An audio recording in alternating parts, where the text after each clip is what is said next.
ఎందుకమ్మా మీరు మళ్ళీ రోడ్డు ఎక్కుతున్నారు, అంతా అయిపోయింది కదా, అమరావతి ఇష్యూ సెట్ అయింది కదా, ఎందుకంటే రోడ్డు ఎక్కుతున్నారంటే ఏమని చెప్తారు వాళ్ళు? మమ్మల్ని ఇలా అన్నారంటే కొంతమంది పిల్లలకి ఆ పదానికి అర్థం కూడా తెలుసా అండి?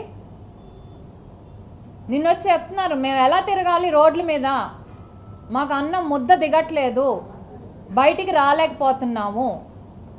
ఇవే ఎవరు బాధ్యత తీసుకుంటారు వీటన్నిటికీ? ఒక ఛానల్లో ఒక ఎనలిస్టు ఒక జర్నలిస్ట్ కూర్చున్నారంటే సొంత అభిప్రాయం, అతను ఇది ఫస్ట్ టైం కాదు, అంతకుముందు కూడా మాట్లాడారు. అతను అలాంటి వాడు అలా మాట్లాడతాను తెలిసినప్పుడు ఆ ఛానల్ బ్యాన్ చేయాలి అతను తీసుకోవటం. అంతేగాని ప్రజల్లో ఇంత ఆవేశం వచ్చింది, అందరూ కంప్లైంట్ చేస్తున్నారు, పోలీస్ స్టేషన్కి వెళ్ళి భయంతో అతని పర్సనల్ విషయాలు అతని ఆలోచనలు మాకు సంబంధం లేదని సరిపోదు. ఆ రోజు కూడా గత 5 ఏళ్లలో కూడా కొన్ని మీడియా ఛానల్స్ ఏదైనా కింద జర్నలిస్ట్ అన్న మాటలకి మేనేజ్మెంట్ వరకు కేసులు వెళ్ళి పెట్టారు కదా. మరి ఇప్పుడు మేనేజ్మెంట్ ఎలా తప్పించుకుంటుంది?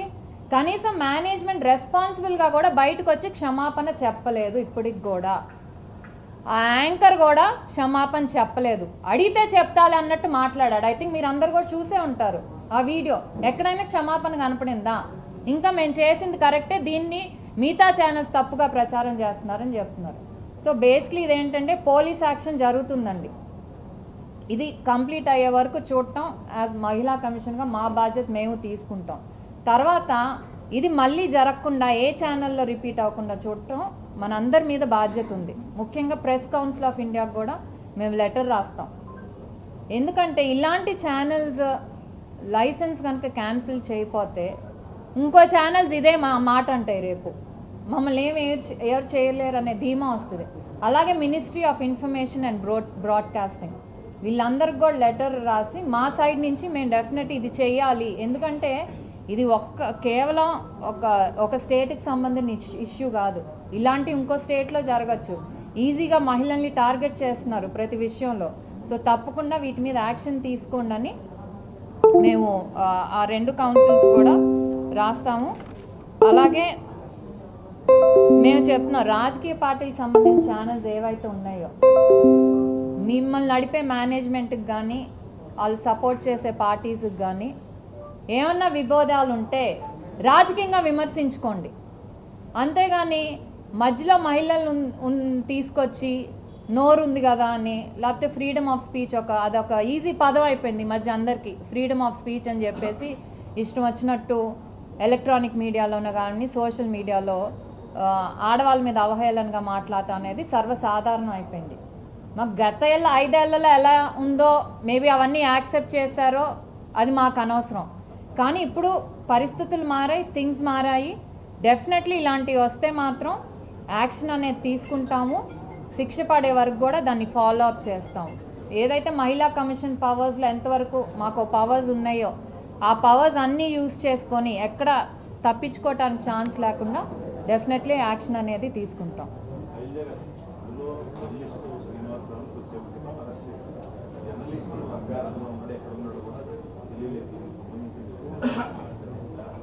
ఇది నిన్నటి నుంచే అతను అబ్స్కాండింగ్లో ఉన్నాడని. తప్పు చేయటం ఎందుకండి, ఇష్టం వచ్చినట్టు మాట్లాడటం ఎందుకు, మళ్ళీ పారిపోవటం ఎందుకు? అతను చెప్తున్నాడు కదా ఫ్యాక్ట్స్ ఉన్నాయి అని, మరి ఆ ఫ్యాక్ట్స్ తెచ్చి ధైర్యంగా ఇది బేస్ చేసి మాట్లాడని చెప్పాలి కదా. చెప్పలేడు, ఎందుకంటే అదంతా తప్పు. కేవలం అది ఇంటెన్షనల్గా చేసిన కమెంట్స్ అండి. ఏదో డిస్కషన్లో వచ్చో ఫ్యాక్ట్స్ బేస్ చేసుకొనో మాట్లాడింది కాదు. కావాలని ఒక పథకం ప్రకారం ఇంటెన్షనల్గా ప్లాన్ చేశారు. ఏదైతే అమరావతికి ఈరోజు రాజధానిగా అభివృద్ధి చెందుతుంది, ప్రభుత్వం సపోర్ట్తో అలాగే సెంట్రల్ సపోర్ట్తో కూడా, సెంట్రల్ గవర్నమెంట్ సపోర్ట్తో కూడా ముందుకెళ్తుంది ఓర్చుకోలేక. ఎందుకంటే గత 5 ఏళ్లలో చూసాం, ఎన్నాళ్ళు దాక్కుంటారండి, ఎప్పుడైనా బయటికి రావాల్సిందే. సమన్స్ ఇచ్చినప్పుడు వాళ్ళు దొరకపోతే అది పోలీసులు పట్టుకొని డెఫినెట్లీ వాళ్ళు ఎక్కడున్నా ఎత్తుక్కొని ఫ్యామిలీని వదిలేసి ఎన్నాళ్ళు వెళ్ళిపోతారు, రావాల్సిందే కదా.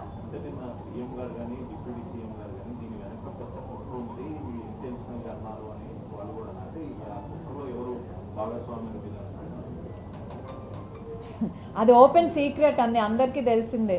ఏ ఛానల్లో వచ్చిందండి, ఏ ఛానల్లో వచ్చింది, దాని వెనక ఎవరున్నారు? ఒక మాజీ ముఖ్యమంత్రి ఉన్నారు, దానికి వాళ్ళకి సంబంధించిన వాళ్ళ భార్య ఉంది, ఇవన్నీ కూడా వీళ్ళందరూ ఉన్నారు కదా. So that's an open secret. దాని వెనక ఎవరున్నారు? ఎందుకంటే గత 5 ఏళ్లలో అమరావతి మీద విషం చిమ్మారు, మహిళను అనరాని మాటలు అన్నారు. ఎందుకంటే వాళ్ళు బయటకు వచ్చి అప్పుడున్న ప్రభుత్వాన్ని ఎండగట్టారు వీళ్ళు ఇలా చేస్తున్నారని. సో ఆ మహిళల మీద ద్వేషం ఉంది. వాళ్ళు ఓడిపోవటానికి కారణం కూడా ముఖ్యంగా చాలా వరకు అమరావతి మహిళలు చేసిన ఉద్యమే ఒక కారణం. సో వీటన్నిటిని ఇంటెన్షనల్గా తీసుకొని, ఎందుకంటే ఎక్కడా కూడా అది నోరు జారి అన్న మాట అయితే కాదండి. వెటకారంగా ఒకళ్ళు మాట్లాడుతున్నారు, ఇంకొకరు దాన్ని ఖండించినట్టే మాట్లాడుతున్నారు. మళ్ళీ ఏం చేస్తారో చేసుకోండి పో అన్నట్టు కూడా ఓ భయం లేకుండా ఇంకా కంటిన్యూ చేశాడు ఆ కాన్వర్జేషన్ని. ఇంటెన్షనల్గా అయితే తప్పు, అప్పుడే పొరపాటునైతే అప్పుడు తప్పు జరిగిందని చెప్పాలి. ఎక్కడా కూడా తర్వాత అపాలజీలో కూడా ఇది తప్పుగా దొర్లింది ఈ పదం అని చెప్పలేదు. నేనేదో వాళ్ళని ఉద్దేశించి అనలేదు. అమరావతి చుట్టుపక్కలైనా అమరావతి మహిళలైనా ఏ మహిళలైనా అది అనాల్సిన పదం అయితే కాదు.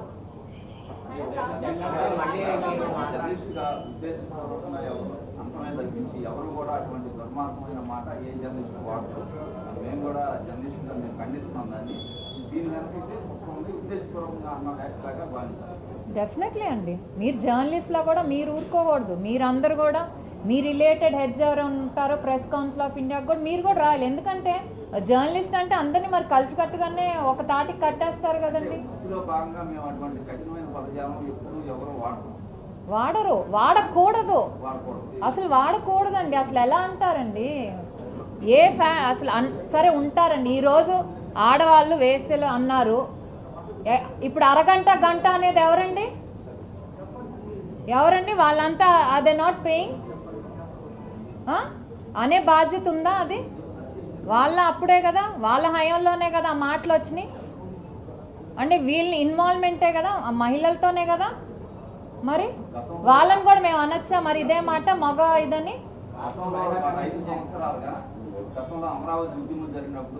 మీరు కూడా చేశారు, మీరు కూడా ఈ రోజుకి బాధితురాలు, మీరు కూడా మిమ్మల్ని కూడా టార్గెట్ చేస్తున్నారు. అనిత గారు హోంమంత్రి గారిని కూడా ఈ రోజుకి సోషల్ మీడియాలో టార్గెట్ చేస్తారండి. మేము మామూలుగా నాకు సొంత కారులో నేను తిరిగితే వాళ్ళకి ఇబ్బంది. గవర్నమెంట్ నాకు ఇంకా ఇవ్వలేదు, నా సొంత కారులో తిరుగుతున్నాను. నా కొద్ది నేను తీసుకున్నాను, నాకు తప్పేంటి? దాన్ని కూడా ట్రోల్ చేయాలా? లేకపోతే నేను వేసుకునే బట్టల మీద చుడిదార్ వేసుకొని వెళ్తే దానికో ట్రోలు. ఆడవాళ్ళు ఇలానే రెడీ అవ్వాలని ఉందా? లేదు కదా, డీసెంట్గా రెడీ అవుతాం అందరం. దాన్ని కూడా ఏదో బేస్ చేసుకొని ట్రోల్ చేయాలంటే ఎన్నైనా చేసుకోవచ్చు. అందుకే కదండి అనేది, ఇలాంటి సోషల్ మీడియాలో అయినా ఇలా పబ్లిక్గా అయినా అండ్ ఇవన్నీ కూడా ఈక్వల్ టు హెరాస్మెంట్ అండి.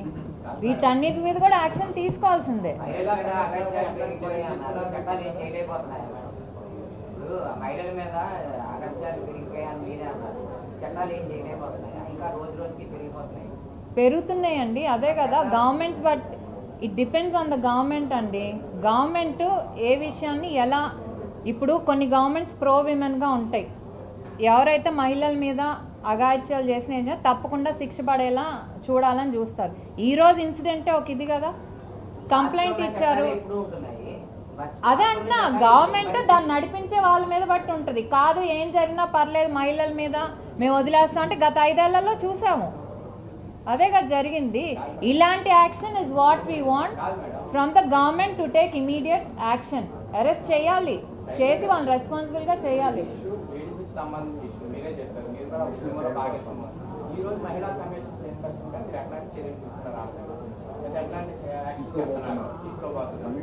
నేను ఆల్రెడీ చెప్పాం, ఏదైతే ఒక ఫస్ట్ స్టెప్ ఏదైతే ఉందో అరెస్ట్ అయితే అయిపోయింది. అది డీజీపీ ద్వారా లెటర్ రాయటం కానీ ఇవన్నీ అయిపోయినాయి. నెక్స్ట్ స్టెప్ ఇది మళ్ళీ కంటిన్యూ అవ్వకుండా దీన్ని ఇంకా హయ్యర్ లెవెల్కి తీసుకోవాలి. నేషనల్ విమెన్ కమిషన్ కూడా రాసాం, ఎందుకంటే ఇక్కడ మేము చేయలేమని కాదు.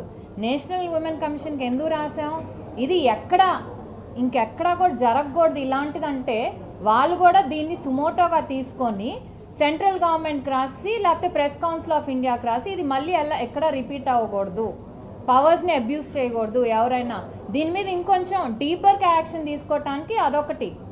దెన్ ఇందాక చెప్పినట్టు డెఫినెట్లీ ప్రెస్ కౌన్సిల్ ఆఫ్ ఇండియాకి రాసి ఎవరైతే ఇలా మీడియా ఛానల్స్ని బేస్ చేసుకొని మా వెనక మీడియా ఛానల్ ఉంది మమ్మల్ని ఏమీ చేయలేరు అనే ఇదితో ఇష్టం వచ్చినట్టు మాట్లాడుతున్నారు అయితే డెఫినెట్లీ ఆ మీడియా ఛానల్స్ కూడా క్లోజ్ చేసే రైట్ ఉంది ప్రెస్ కౌన్సిల్. కానీ యాక్షన్ తీసుకోండి అని మేము చెప్తాము. వీల్ సజెస్ట్ టు దెమ్ ఏం తీసుకోవాలి. అలా గవర్నమెంట్కి సీఎం గారికి మళ్ళీ రిపీట్ అవ్వకూడదండి. ఇది ఈరోజు స్టేట్ వైడ్గా ఇంత ఇది వచ్చిందంటే ఎందుకంటే ఎవరు యాక్సెప్ట్ చేయని మాట ఇది. మేడం లా అండ్ ఆర్డర్ ప్రకారం పోలీసులు యాక్షన్లోకి వెళ్ళారు. ఓకే, అయితే మహిళా కమిషనర్గా మీరు కూడా మంచి టైంలో వాళ్ళ మీద మీరు ఎవరికి ఎందుకంటే మహిళా కమిషన్ మా పవర్స్లో ఉన్నంత వరకు అంటే చాలామంది మహిళా కమిషన్కి ఏదో ఎక్స్ట్రాడినరీ పవర్స్ ఉంటాయి అనుకుంటారు. బట్ యాక్ట్ ప్రకారం మాకు కొన్ని రూల్స్ ఉంటాయి. మేము యాక్ట్ ప్రకారం we can tell the SP or DGP to take action, వీళ్ళ మీద యాక్షన్ తీసుకోండి, సో అండ్ సో ఇలా మాకు కంప్లైంట్ వచ్చింది, ఆడవాళ్ళని ఇంత చండాలంగా మాట్లాడుతున్నా, డెఫినెట్లీ యాక్షన్ తీసుకొని మీరు ఎంక్వైరీ చేసి మాకు రిపోర్ట్ ఏం యాక్షన్ తీసుకున్నారో ఇవ్వండి అనేది మా దాంట్లోకి వస్తుంది. అలాగే మేము డైరెక్ట్గా సుమోటోగా తీసుకున్నా లేకపోతే ఎవరైనా కంప్లైంట్ ఇచ్చినా ఆ అక్యూజ్డ్ ఎవరైతే ఉంటారో ఆ ఎవరైతే కంప్లైంట్ ఇస్తారో వాళ్ళకి మేము సమన్స్ పంపించే అధికారం ఉంటుంది. సమన్స్ పంపించి మీరు ఎంక్వైరీ చేసి మీరు ఏ ఉద్దేశంతో ఈ మాటలు అన్నారు, మీ దగ్గర ఉన్న ఫ్యాక్ట్స్ ఏంటి, ఇవి మేము కనుక్కొని వాళ్ళని అడిగి మేము సాటిస్ఫై అయిపోతే మళ్ళీ చేసి ఇది కాదు వీళ్ళు ఇంటెన్షనల్గా చేశారు, ఇది ఫ్యాక్ట్స్ ఏం లేదు, ఒక మెలీషియస్ ఇంటెంట్తో కావాలని ఉద్దేశపూర్వకంగా చేశారు కాబట్టి హీఈస్ ఎలిజిబుల్ ఫర్ పనిష్మెంట్ అని మేము మళ్ళీ వాళ్ళకి రాస్తాము. సో ఏదో మహిళా కమిషన్కి వెంటనే వెళ్ళి వాళ్ళని అరెస్ట్ చేసి అది చేసే పవర్స్ లేవు యాక్ట్ ప్రకారం. We will suggest and do and మా ఉన్న పరిధిలో మేము వాళ్ళకి సమన్స్ ఇచ్చి పిలిపించుకొని చేసుకొని ఆ రిపోర్ట్ మళ్ళీ పోలీస్కి ఇచ్చి ఇది జరిగిందని చెప్పి మీరు యాక్షన్ తీసుకోండి అని చెప్తాం. అండ్ అది ఫాలో అప్ కాన్స్టెంట్గా we have every right to follow up. ఆ డీజీపీతో కానీ ఎస్పీతో కానీ మేము పంపించాం మీకు కంప్లైంట్, మీరేమైంది ఇన్ని రోజులు అయిపోయినా మీరేం యాక్షన్ తీసుకోలేదు అనే అధికారం మాకుంటుంది. ఆల్రెడీ ఒక అరెస్ట్ అయిపోయింది కానీ ఇప్పుడు ఆయనకి పంపించాలి 2 ఆయనకి. అలాగే సాక్షి మీడియా ఎవరైతే మేనేజ్మెంట్ ఉంటుందో అలాగే చీఫ్ ఎడిటర్ ఎవరైతే ఉంటారో డెఫినెట్లీ వాళ్ళకు కూడా సమన్స్ యాక్చువల్లీ రెడీ అవుతుంది, అందుకే లేట్ అయింది. సో సమన్స్ రెడీ అవుతుంది,